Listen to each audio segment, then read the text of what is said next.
Hello അസ്സലാമു അലൈക്കും. ഇന്നത്തെ എൻ്റെ റെസിപ്പി ക്യാരറ്റ് പോളയാണേ. അപ്പോൾ അതിനായി ഞാൻ എടുത്തിട്ടുള്ളത് 2 മീഡിയം സൈസ് ക്യാരറ്റും ഒരു ചെറിയ ക്യാരറ്റുമാണ്. പിന്നെ 3 മുട്ട എടുത്തിട്ടുണ്ട്. എന്നിട്ട് മിക്സിയുടെ ജാറിലേക്ക് ഇടുകയാണ്. ക്യാരറ്റ് പുഴുങ്ങി വെച്ചതാണ്. പുഴുങ്ങി ചൂടാറിയതിന് ശേഷമാണ് ഞാൻ മിക്സിയിലേക്ക് ഇടുന്നത്. പിന്നെ മുട്ട എടുത്തു വെച്ച 3 മുട്ടയും ഞാൻ അതിലേക്ക് ഒഴിക്കുകയാണ്. ഇനി അടുത്തതായി വേണ്ടത് പഞ്ചസാരയാണ്. പഞ്ചസാര നിങ്ങളുടെ ആവശ്യത്തിന് ഇടുക. മധുരം നന്നായി വേണ്ടവർക്ക് നന്നായി പഞ്ചസാര ഇടാം. ഞാനിവിടെ ഒരു 5-6 സ്പൂൺ പഞ്ചസാരയാണ് എടുത്തിട്ടുള്ളത്. പിന്നെ അടുത്തതായി ഞാൻ ഇതിലേക്ക് ഇട്ടത് പാൽപ്പൊടിയാണ്. ഇനി നെക്സ്റ്റ് ഐറ്റം പാല്. അതും അല്പം പാല് ഒഴിക്കുക. എന്നിട്ട് ഇവയെല്ലാം മിക്സിയിൽ അടിച്ചെടുക്കുക.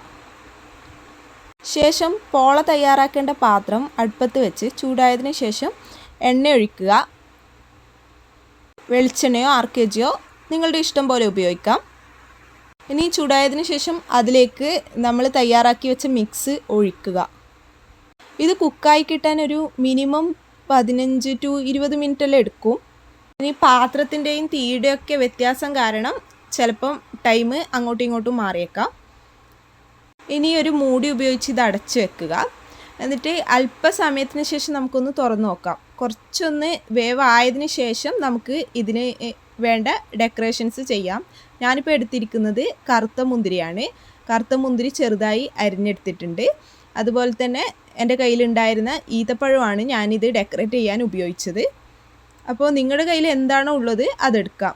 ടൂട്ടി ഫ്രൂട്ടി എങ്കിൽ ടൂട്ടി ഫ്രൂട്ടി, ഡ്രൈ ഫ്രൂട്ട്സ് എങ്കിൽ ഡ്രൈ ഫ്രൂട്ട്സ്, ഇവയൊക്കെ വെച്ച് ഡെക്കറേറ്റ് ചെയ്യാം. ഡെക്കറേറ്റ് ചെയ്യുമ്പോൾ ശ്രദ്ധിക്കേണ്ടത് ഇത് ആദ്യം തന്നെ മിക്സ് ഒഴിച്ച് ശേഷം തന്നെ ഇത് ഡെക്കറേറ്റ് ചെയ്യാൻ ശ്രമിക്കരുത്. ഒരു വേവ് വന്നതിന് ശേഷം മാത്രമേ ഡെക്കറേറ്റ് ചെയ്യൂ. അങ്ങനെ നമ്മുടെ ഡെക്കറേഷൻ പ്രോസസ്സ് ഇവിടെ കംപ്ലീറ്റ് ആയിട്ടുണ്ട്. അപ്പോൾ ഇത് ഇനിയും അടച്ചു വെക്കാം. നമുക്ക് ഇത് വെന്തോന്നറിയാൻ വേണ്ടിയിട്ട് നമുക്ക് ഒരു കത്തി ഉപയോഗിച്ച് അതിനെ ഒന്ന് കുത്തി നോക്കാം. ചുവട് കട്ടിയുള്ള ഒരു പാത്രം ഇതിൻ്റെ അടിയിൽ വെക്കുന്നത് ബെറ്റർ ആയിരിക്കും. അപ്പോൾ അധികം കരിയാതെ തന്നെ നമുക്ക് നമ്മുടെ പോള കിട്ടും. സോ ഞാൻ എൻ്റെ കയ്യിലുണ്ടായിരുന്ന ഒരു പഴയ പാത്രം എടുത്ത് ഇങ്ങനെ വെച്ചിട്ടുണ്ട് അടിയിൽ. ഇനി ഞാൻ കത്തി ഉപയോഗിച്ചൊന്ന് കുത്തി നോക്കിയാണ്. അപ്പം അത് ക്ലിയറായിട്ട് ഇല്ല, അതിനർത്ഥം വെന്തിട്ടില്ല എന്നാണ്.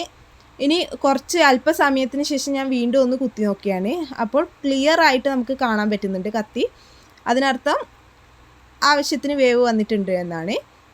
ഞാൻ വേറൊരു പാൻ എടുത്ത് അതിലേക്ക് മറിച്ചിട്ട് ചൂടാക്കിയാണ് ചെയ്യുന്നത്. അപ്പോൾ നമ്മുടെ ക്യാരറ്റ് പോള ഇവിടെ റെഡി ആയിട്ടുണ്ട്. എല്ലാവരും ശ്രദ്ധിക്കേണ്ട കാര്യം മറിച്ചിടുമ്പോൾ ഒന്ന് സൂക്ഷിക്കുക, അല്ലെങ്കിൽ ഇതുപോലെ ചെറിയൊരു പണി പാളാൻ ചാൻസ് ഉണ്ട്. എൻ്റെതൊന്ന് പൊട്ടിപ്പോയിട്ടുണ്ട്. എന്നാലും കുഴപ്പമില്ല, നല്ലൊരു റെസിപ്പി തന്നെയാണിത്. അപ്പോൾ പെട്ടെന്ന് വിരുന്നുകാർ വന്നാലോ അല്ലെങ്കിൽ നോമ്പ് തുറക്കമൊക്കെ പറ്റിയ നല്ലൊരു കിടിലൻ റെസിപ്പിയാണിത്. ഇഷ്ടപ്പെട്ടാൽ ലൈക്ക് ആൻഡ് സബ്സ്ക്രൈബ് ചെയ്ത് സപ്പോർട്ട് ചെയ്യണേ.